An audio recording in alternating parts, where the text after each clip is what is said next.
Assalamualaikum warahmatullahi wabarakatuh. Alhamdulillah alladzi hadana li hadza wa ma kunna linahtadiya laula an hadanallah. Asyhadu an la ilaha illallah wa asyhadu anna Muhammadan abduhu wa rasuluh. Amma ba'du. Alhamdulillah, puji syukur kehadirat Allah Subhanahu wa taala. Semoga anak-anakku sekalian masih dalam keadaan sehat walafiat tanpa kekurangan suatu apapun sehingga dapat mengikuti pembelajaran kita terkait lanjutan materi Khalifah Ali bin Abi Thalib. Baik anak-anak kalian, sebelum kita belajar, marilah kita berdoa semoga yang nanti kita pelajari menjadi ilmu yang bermanfaat. Silahkan diangkat tangannya, kita berdoa bersama-sama. Bismillahirrahmanirrahim.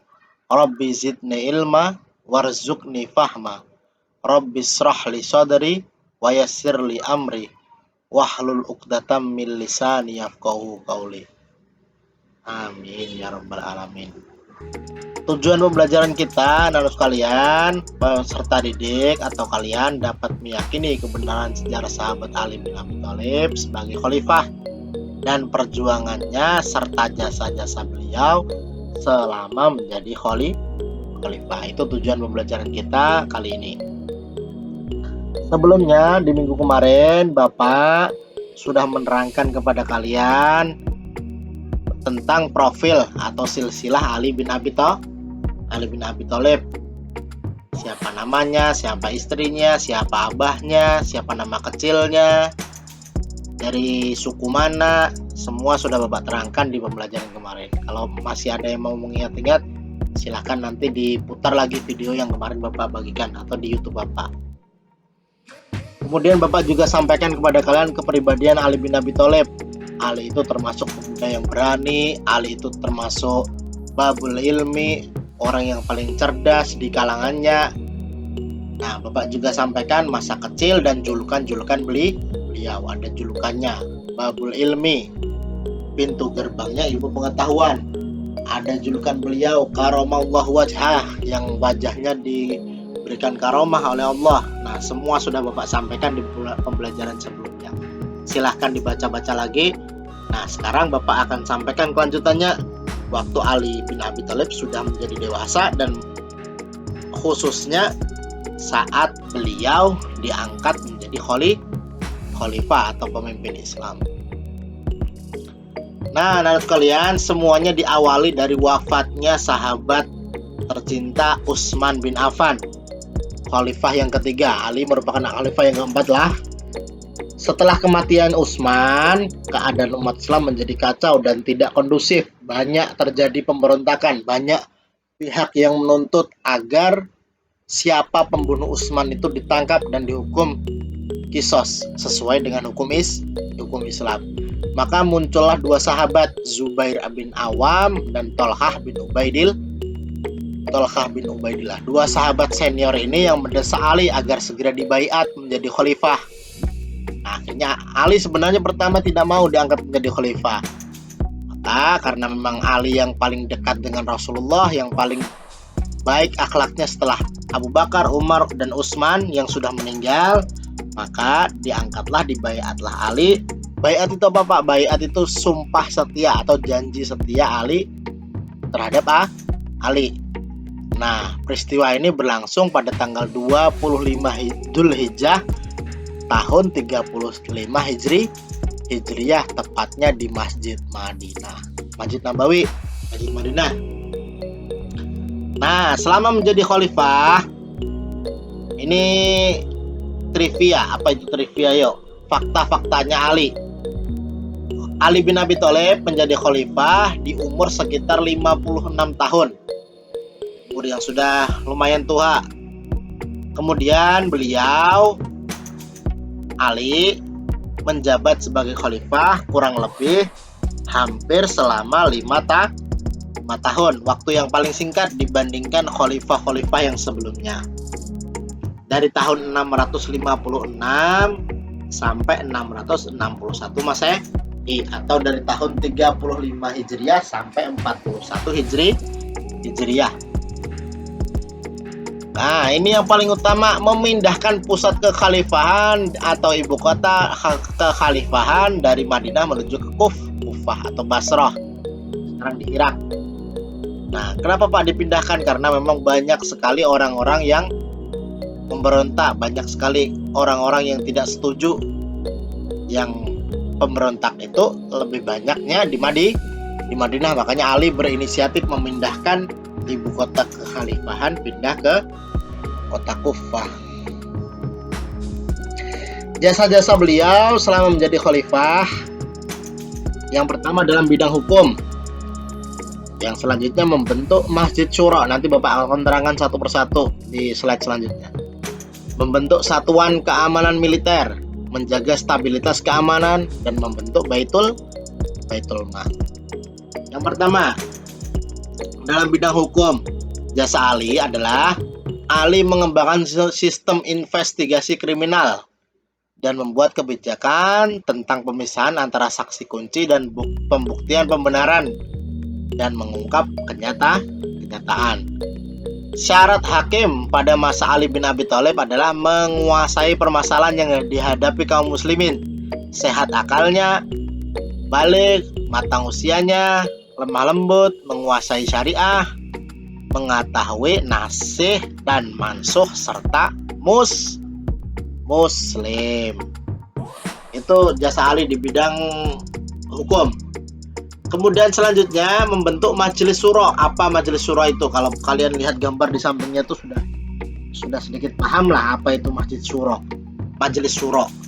Majelis Syura itu adalah terdiri dari para ulama yang ahli dalam bidang hukum. Mereka lah yang disebut sebagai ahlul hal wal aqdi, karena mereka harus memiliki kemampuan dan beberapa keahlian. Tugasnya apa Pak? Tugasnya Majelis Syura ini adalah mempelajari, mengkaji, melakukan riset terhadap permasalahan untuk menentukan kebijakan umum. Kira-kira kalau sekarang Majelis Syura itu apa? Ya pintar. Majelis Syura itu kalau diibaratkan sekarang itu Ali bin Abi Thalib itu membentuk MPR atau DPR yang membuat undang-undang, kemudian melaksanakan undang-undang itu. Kemudian yang ketiga membentuk Kesatuan Keamanan Militer. Ini jasanya Ali juga. Nah, dalam masanya Ali setiap daerah itu harus memiliki kekuatan militer untuk menjaga dan membela wilayahnya. Mempersiapkan dan membentuk kekuatan militer menjadi tanggung jawab kepala negara atau gubernur militer yang ditempatkan di wilayah tersebut. Kemudian mengangkat komandan militer yang bertanggung jawab langsung kepada negara atau gubernur. Itu dalam bidang militer. Yang keempat, menjaga stabilitas keamanan. Kebijakan ini harus dilakukan untuk menjaga keamanan dalam negeri. Jika terjadi sesuatu dapat membahayakan keamanan dalam negeri, maka tugas kepala negara atau gubernur berupaya untuk mencari solusi dengan cara-cara damai dan berusaha untuk menghindari kekuatan represif yang dapat mengancam keselamatan rakyat. Yang kelima, membentuk Baitul Mal. Apa itu Baitul Mal? Baitul Mal itu harta yang dikumpulkan dalam Baitul Mal harus dialokasikan untuk pembayaran para pekerja, karyawan, orang-orang yang membutuhkan, pembangunan, dan kebutuhan lainnya yang diperlukan di wilayah masing-masing. Kemudian Bapak tambahkan satu, menambahkan harokat dan tanda baca Al-Quran. Pada mulanya, waktu kemarin sudah Bapak sampaikan, Al-Quran itu dicetak pertama kali disebutnya Mushaf Usmani. Jangan dikira begitu tercetak Al-Quran sudah ada harokatnya, sudah ada titik-titiknya lengkap, cara bacanya belum ada.